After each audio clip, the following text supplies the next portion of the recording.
السلام علیکم ورحمت الله. دوستانو بیا هم ډېر زیات پخیر راغلی. هیله لرم ټول به راته روغ جوړ او صحتمند یئ. درنو دوستانو، موږ تاسو په تېرو درسونو کې د پروډکټ د لیست کولو په مورد باندې خبرې وکړلې چې عملي مو البته وښودل چې پروډکټ څه ډول لیست کېږي، ټایټل، ډسکریپشن، ایمیجز، نور مسایل څه ډول اکټیو کېږي، او په ټولو موارد همچنان کلیکشن برخه باندې مو بحث وکړلو چې کلیکشن څه ته وایي، یعنې یو مشخصه کټګوري او کلیکشن ته پروډکټ څه ډول اضافه کېږي او کلیکشن یې هم جوړې کړلې. نن ورځ راځو خپل ډاشبورډ ګورو، سټور فرانټ ګورو د خپل سټور چې آیا هماغه کوم پروډکټ چې موږ لیست کړل آیا په سټور کې موجود دي نه دي موجود، کلیکشن مو چې کوم جوړ کړل هماغه کلیکشن شته یا نشته، او که نه وي موږ تاسو څه ډول کولی شو چې هماغه اضافه کړو. نو راځو مستقیما تاسو خپل شاپیفای ډاشبورډ ته لاګین شئ. وروسته تاسو دغه ډول خپل مثلا کتلی شئ. تاسو خپل نارمل ډاشبورډ ګورو یا سټور فرانټ ګورو. نو اول که وګورو موږ تاسو نیو ارایول سیکشن چې موږ تاسو ویلي وو چې دې کې موږ تاسو هغه پروډکټ چې نوي را رسېدلی وي هغه اضافه کوو.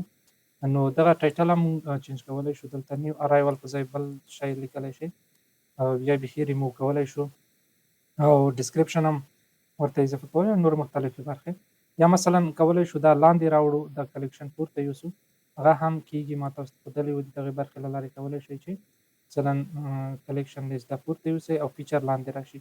خو په هر صورت په همدې ډول سره سم دی. زه راځمه کله مو چې دې باندې کلیک وکړو دې باکس باندې تاسو به راشئ سلیکټ باندې به کلیک وکړئ، ځکه دلته موږ تاسو باید هغه نیو ارایول پروډکټ اوس اضافه کړو که نه.